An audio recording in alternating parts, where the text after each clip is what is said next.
बिस्मिल्लाहिर्रहमानिर्रहीम। अस्सलाम वालेकुम। आज हम अपना नेक्स्ट टॉपिक स्टार्ट करेंगे।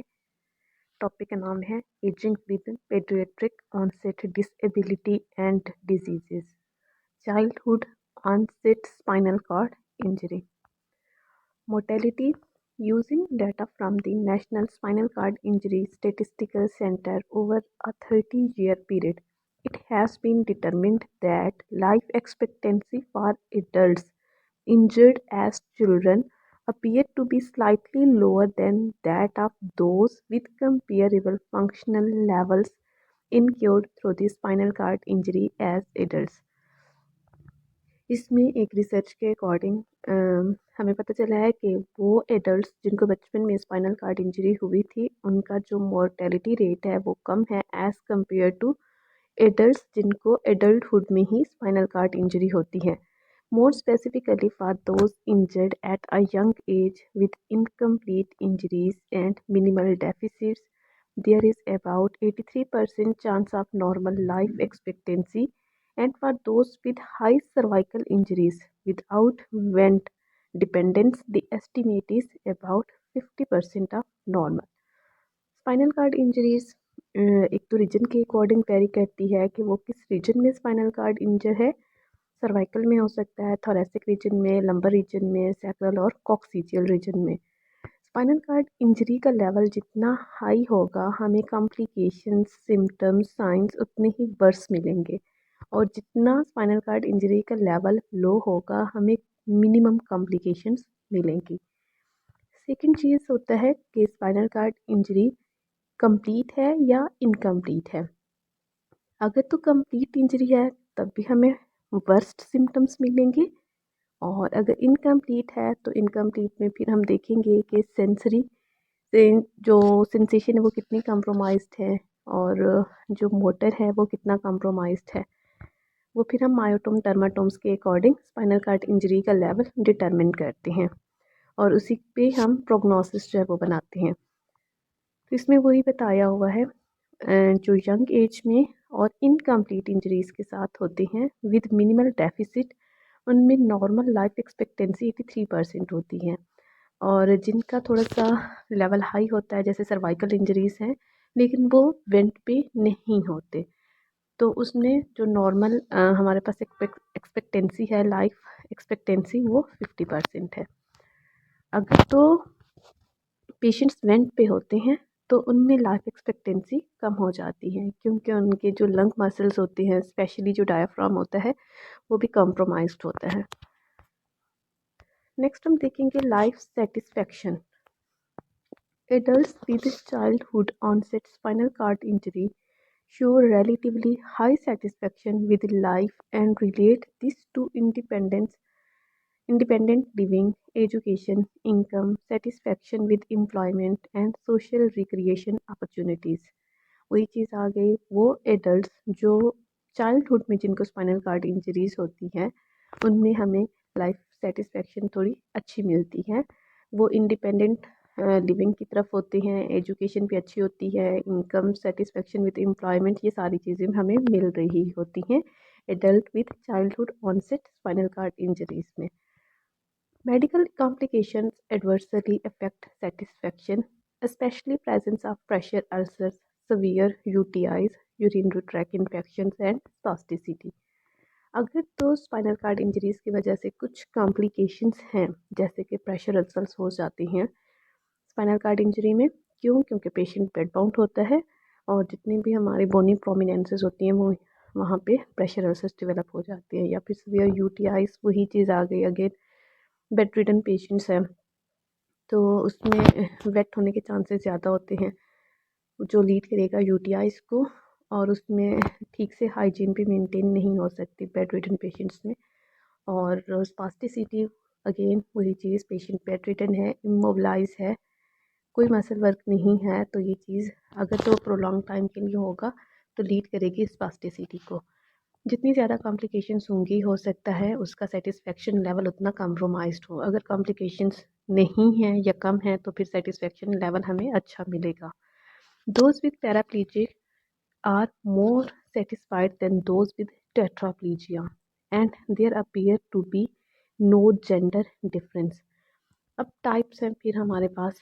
पैराप्लीजिया, जैसे कि नाम से पता चल रहा है, इसमें पैरा मतलब 2 लेग्स इन्वॉल्व होंगी, वो पैरेलल होंगी, 2 लिम्स इन्वॉल्व होंगी, वो दोनों अपर लिम्स भी हो सकती हैं, दोनों लोअर लिम्स भी हो सकती है। और टेट्रा मीन 4 मतलब 4 लिम्स इसमें इन्वॉल्व होंगी।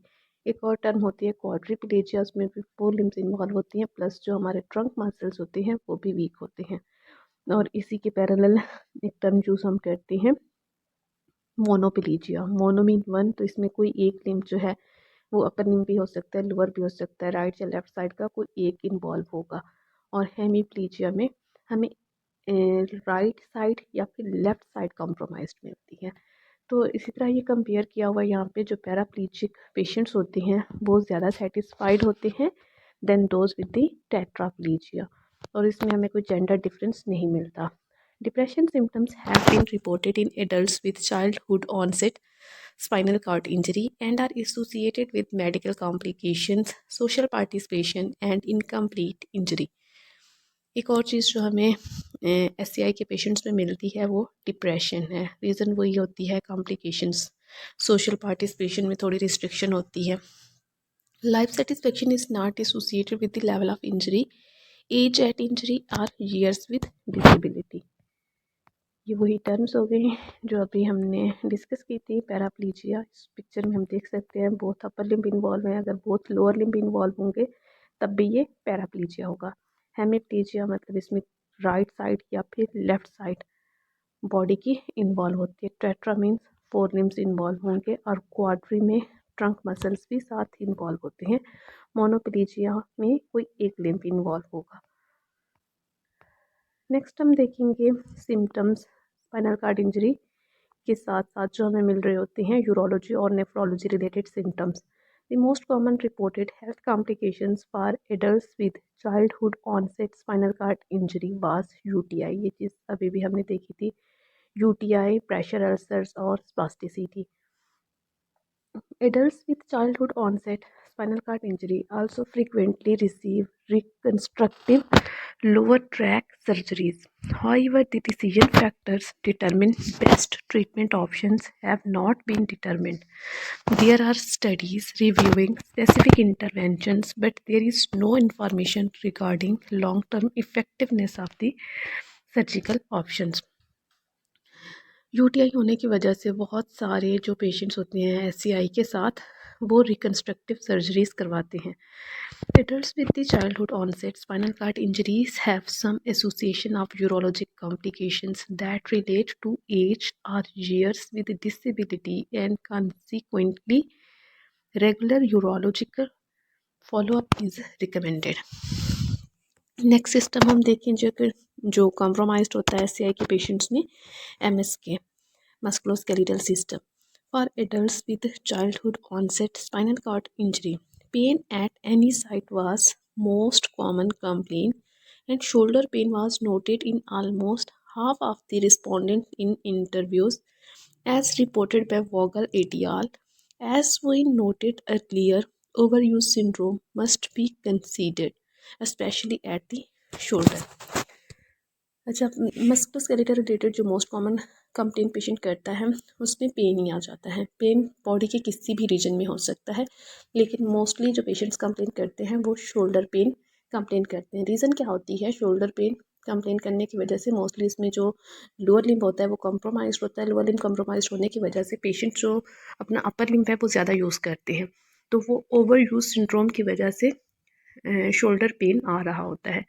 In general, for adults with childhood onset spinal cord injury, longer years with disability and increasing age are associated with shoulder pain. Etiology must be identified, and evaluation and treatment are essential। An outpatient physical therapy program or home exercise program for shoulder pain with or without impingement in spinal cord injury have been shown to be effective in pain management। तो इसमें वही जहाँ पे भी patient को pen होगा हमने उस पेन को मैनेज करना है। उसको हम फिजियोथेरेपी डिपार्टमेंट में भी सेशन दे सकते हैं और होम प्लान भी पेशेंट को गाइड करेंगे। More severe and frequent scoliosis has been reported in paraplegic. पहले सिम्टम हमने एमएसके में क्या देखी थी, पेन. सेकेंड अब जो चीज़ है वो है स्कोलियोसिस. इसमें जो स्पाइनल जो हमारा वर्टिब्रल कॉलम है उसकी शेप डिस्टर्ब हो जाती है, एस शेप कर्व बन जाती है. स्कोलियोसिस में लेटरल कर्व डेवलप हो जाती है. वो एस शेप भी हो सकती है, सी शेप भी हो सकती है और किसी भी रीजन में हो सकती है. मोस्टली थोरेसिक और लंबर रीजन जो है वो इन्वॉल्व हो रहे होते हैं स्कोलियोसिस में. More severe and frequent scoliosis has been reported in paraplegia and complete lesions. अब ये जो डिफॉर्मिटी है मोस्टली पैराप्लेजिक पेशेंट में हमें मिल रही होती है स्कोलियोसिस डिफॉर्मिटी, और उन पेशेंट्स में जिनमें कंप्लीट स्पाइनल कार्ड इंजरी होगी. सेकंड जो हमारे पास वही वर्टिब्रल कॉलम की जो पोस्चर है lordosis has been noted to be the greater in paraplegic and incomplete lesions. Lordosis में क्या होता है कि जो स्पाइनल कर्व्स होती हैं वो ज़्यादा कनकेव हो जाती हैं, और ये किन पेशेंट्स में मिल रही होती है हमें डिफॉर्मिटी, पैराप्लीजिक और इनकम्प्लीट लीजन्स के साथ. अब दो चीज़ें हमने देखी हैं, पैराप्लीजिक विद कंप्लीट लीजन्स कौन सी डिफॉर्मिटी है, स्कोलियोसिस है. और अगर पैराप्लीजिक विद इनकम्प्लीट लीजन्स हैं तो उनमें स्पाइनल डिफॉर्मिटी क्या बनेगी, lordosis. There is no evidence that bony injury at the time of childhood onset spinal cord injury influences the development of scoliosis or lordosis. For adults with the childhood onset spinal cord injury, younger age at injury and longer years with disability were associated with hip subluxation, and older age at injury was associated with elbow and ankle pain. अब next जो complications हमें MSK related मिल रही होती हैं वो है different joints की सबलक्सेशंस. अगर तो इंजरी जो है वो यंग एज में हुई है तो मोस्टली हिप सबलक्सेशन मिल रही होती है, और अगर थोड़ी सी ज़्यादा एज में स्पाइनल कार्ड इंजर हुआ है तो उसमें एल्बो की सबलक्सेशन और एंकल पेन हो रहा होता है. एल्बो पेन सबलक्सेशन कहते हैं पार्शियल डिसलोकेशन को. अब यहाँ पे भी दो पॉइंट्स अगेन आ गए हमारे पास. अगर तो यंगर एज पे एससीआई हुआ है तो हिप सबलक्सेशन को ये लीड करेगा, और अगर थोड़ी सी एज ज़्यादा थी, ओल्डर एज है तो उसमें क्या होगा कि पेशेंट को मोस्टली एल्बो और एंकल पेन होगा. Back pain may be seen in about 20% of patients unrelated to scoliosis, and ankle pain. Elbow contractures are associated with tetraplegia and hip contractures with paraplegia. फिर back pain की बात आ गई. Back pain हमें mostly 20% patients में मिल रहा होता है. लाजमी नहीं है कि स्कोलियोसिस लॉर्डोसिस मतलब स्पाइनल डिफॉर्मिटी है तो उसके साथ बैक पेन है. उस स्पाइनल डिफॉर्मिटी के बगैर भी बैक पेन हो सकता है. इसके अलावा पेशेंट एंकल पेन कंप्लेन करता है, एल्बो पे उसके कॉन्ट्रैक्चर्स डेवलप हो जाते हैं. ये सारी चीज़ें हमें टेट्राप्लेजिक पेशेंट्स में मिलती हैं, क्योंकि देखिए एंकल पेन हमारे लोअर लिम्ब पे हो गया जॉइंट, और एल्बो जो है वो अपर लिम्ब का हो गया. स्कोलियोसिस में क्या हो गया, हमारी स्पाइन इन्वॉल्व हो गई. तो टेट्राप्लेजिया मतलब या क्वाड्रिप्लेजिया में ये हमें सिम्टम्स मिलेंगे जिसमें अपर लिम्ब भी इन्वॉल्व है, लोअर भी इन्वॉल्व है और स्पाइन भी इन्वॉल्व है, और जिसमें सिर्फ और सिर्फ हिप के कॉन्ट्रैक्चर्स हैं, अपर लिम्ब में कोई कॉन्ट्रैक्चर्स नहीं बने हुए.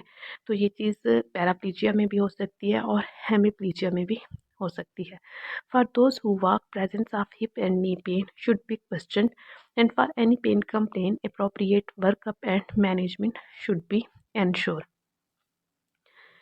जितनी भी पेशेंट पेन कंप्लेन करेगा या कॉन्ट्रैक्चर्स हमें मिलेंगे, इन सब पे हमने वर्कआउट करना होता है पेशेंट को. फिजियोथेरेपी जितनी भी गाइडलाइंस हैं वो फॉलो कराएंगे पेशेंट से, और उसे सेशंस भी देंगे, मैनिपुलेशन मोबिलाइजेशन कराएंगे. Osteoporosis as common secondary condition in spinal cord injury. As noted, the most effective treatment has not been established, and dosing parameter for medications or other strategies are unknown.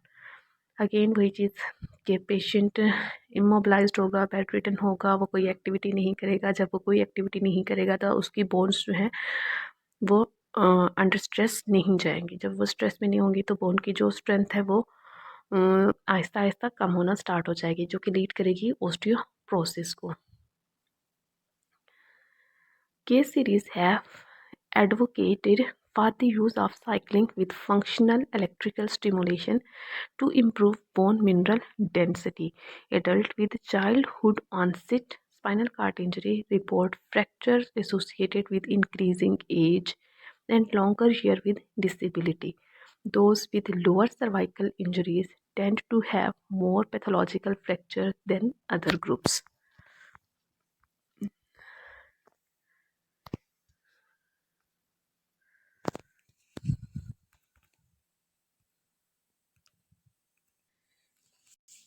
जी हमारे पास वही assessment होगी first picture में, जिस पे हम spinal deformity को assess कर रहे हैं।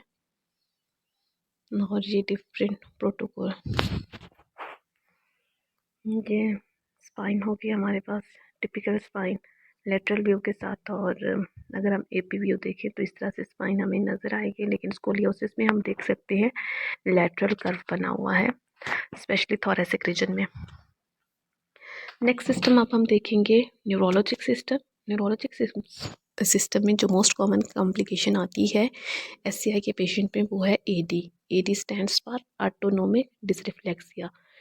Autonomic dysreflexia is associated with greater neurologic impairment and is common health condition for adults with childhood onset spinal cord injury. Spasticity is seen in more than 50%. Older age at injury is associated with spasticity, and longer years post-injury notes spasticity are neurological changes. Monitoring for changes in function and adjustment to this spasticity or other management must be the part of routine medical care, with considerations for all possible options, including injections, pain management, medications, and surgical consideration. Additional medical conditions जो हमें SCI patients में मिलती हैं उनमें pulmonary condition आ गई। Pulmonary conditions में भी most common restrictive lung disease मिलती है। रीज़न क्या होती है रिस्ट्रिक्टिव लंग डिजीज़ की? स्कोलियोसिस, क्योंकि उसमें स्पाइनल जो हमारी स्पाइन होती है वो लेटरल कर्व में चली जाती है। लेटरल कर्व की वजह से जो लंग्स होते हैं वो कॉम्प्रोमाइज्ड हो रहे होते हैं। सेकेंड चीज़ वीकनेस और पैरालिसिस मिलता है हमें सेकेंडरी रेस्पिरेटरी मसल्स का, जो कि लीड करेगा रिकरेंट रेस्पिरेटरी इन्फेक्शंस को वीकनेस मस्कुलर वीकनेस की वजह से। Survival for the childhood onset spinal cord injury requiring ventilator supports has improved in recent years, with reported survival up to 23 years. Obesity is reported in medical conditions in motor disability in general. Appropriate nutrition and adequate exercise and activity should be a lifelong goal in person with disability. Again वही चीज़, ये जो patient होते हैं spinal cord injury के mostly overweight हो जाते हैं। Reason वही इमोबिलिटी, सीडेटिव लाइफस्टाइल हो जाता है उनका, सीडेंट्री लाइफस्टाइल हो जाता है, सॉरी। अच्छा, pressure ulcers were reported in just less than 50% of the adults with childhood onset spinal cord injury were more common in men and more common in greater neurological impairments.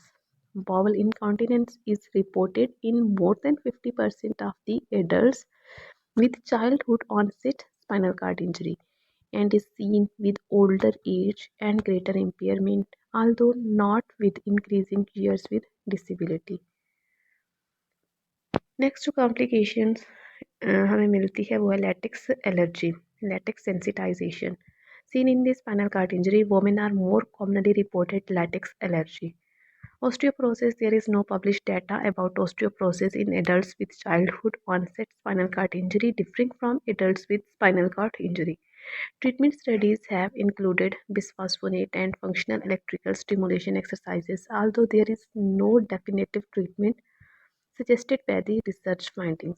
Fractures are the complications and are reported with increasing age. Sexual functioning, semen quality decreases at about 2 weeks post injury, which could imply decreased fertility for adult men with childhood onset spinal cord injury. Fertility is also affected by bladder care. There are no menstrual cycle difficulties known for women with childhood onset spinal cord injury. A multi-center study of women's self-reported reproductive health after spinal cord injury. Likely adult onset spinal cord injuries reported complications from pregnancy, labor, and delivery to be more frequent than what was noted pre injury. And delivered babies of low birth weight, women reported increased bladder spasm, muscle spasm, autonomic symptoms at some time during their menstrual cycle. ये latex allergy हो गई जो कि most commonly females में होती हैं। अब है हमारे पास कुछ हेल्थ कंडीशन जो कि एससीआई में होती हैं, उनको हमने प्रिवेंट कैसे करना है और अगर हो जाती हैं तो उसको ट्रीट कैसे करेंगे।